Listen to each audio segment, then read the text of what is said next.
Ayan, umagang-umaga, papunta pa lang kami sa kotse na sasakyan namin.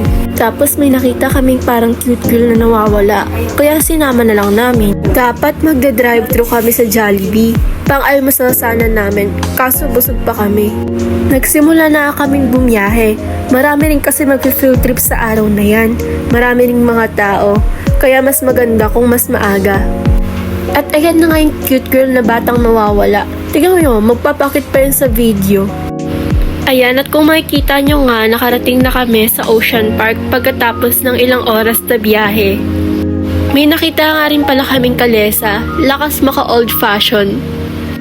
At ayan na nga yung cute girl na batang nawawala, nilagay na siya sa stroller. At ayan, naglalakad na kami para makapasok na sa Ocean Park. Pero bago yun, bumili muna kami ng taho. Tapos ayan, ang dami naming lakad pero wala pa rin kami sa loob. Kaya yan, lakad lang kami ng lakad. Tapos yan, papalapit na kami ng papalapit sa pupuntahan namin. Pero wala pa rin kami doon kahit ang dami na naming nilalakad.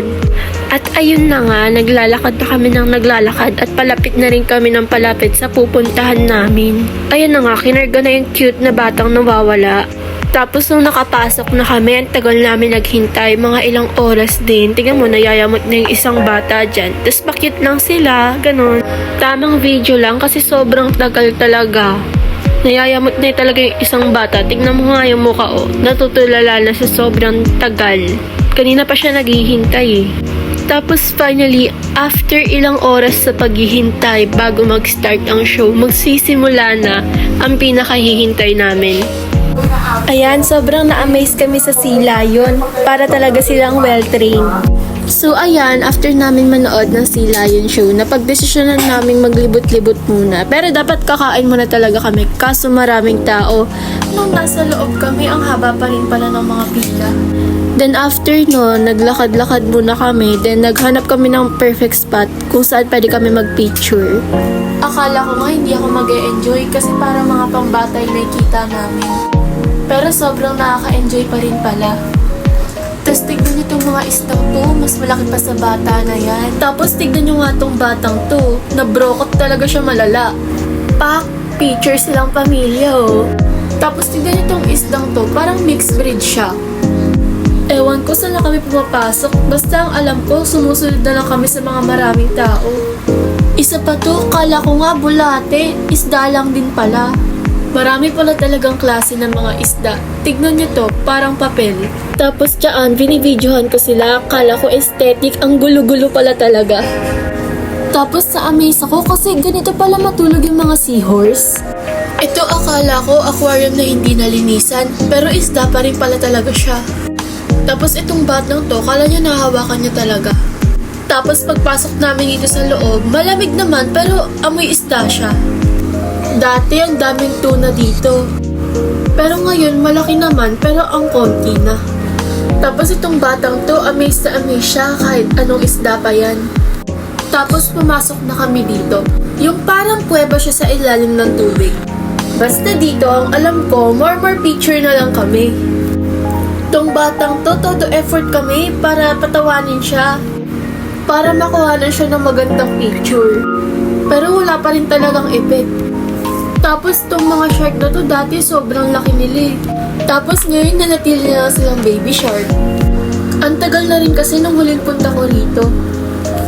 Tapos dito naman papunta na kami sa mga penguin. Tapos napadaan kami dito. Nag-stop kami saglit kasi nakaka-chill yung hangin. Pagpasok namin dito dapat magpapakain kami ng penguin. Kaso bukod sa mahaba na yung pila, ang mahal din. Saglit lang kami dito tapos lumabas na agad kami. Ang dami rin kasing tao eh. Magsiselfie sana kami dito kasi sobrang nakakahiya. Tapos dito, nagpicture lang kami kay Santa Claus.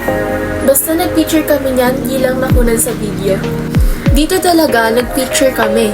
Kasi wala nang tao, ang ganda pa ng view. Natutulala na lang tong batang to sa haba ng nilakad namin. Akala ko nga, pagpasok namin dito sa mga jellyfish, malaki yung room niya. Pero, puro salamin pala. Nag-enjoy naman kami, pero ang liit kasi.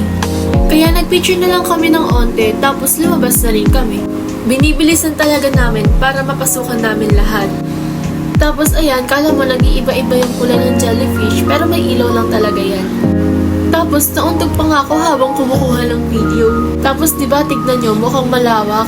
Pero prank lang yan, no? Nauntog talaga ako niyan, hindi ko na lang sinama dito. Nakakahiya rin kasi. Tong pamilyang to, di na nagsawa sa picture.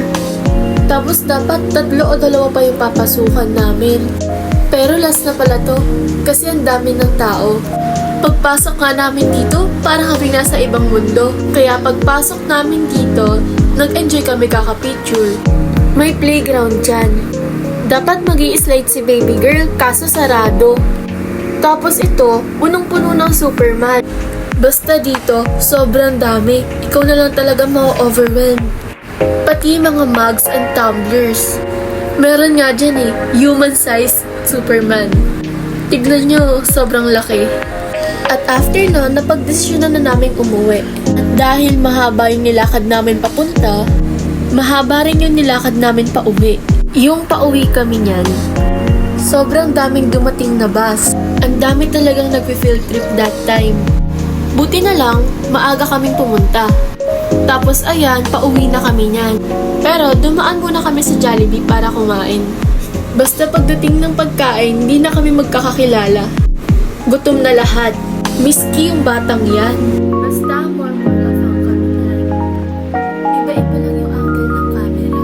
Pero mapaanong angle, doon talaga kami. Pati yung baon namin na hotdog tsaka nuggets na ubos na rin namin. Pagtapos namin kumain, pinagsama-sama namin yung parang buto tsaka kanin. Ibibigay kasi namin sa mga street dogs. Ito na pala yung isa sa street dogs. Oh, di ba ako makain? No! Thank you! Tao na buto!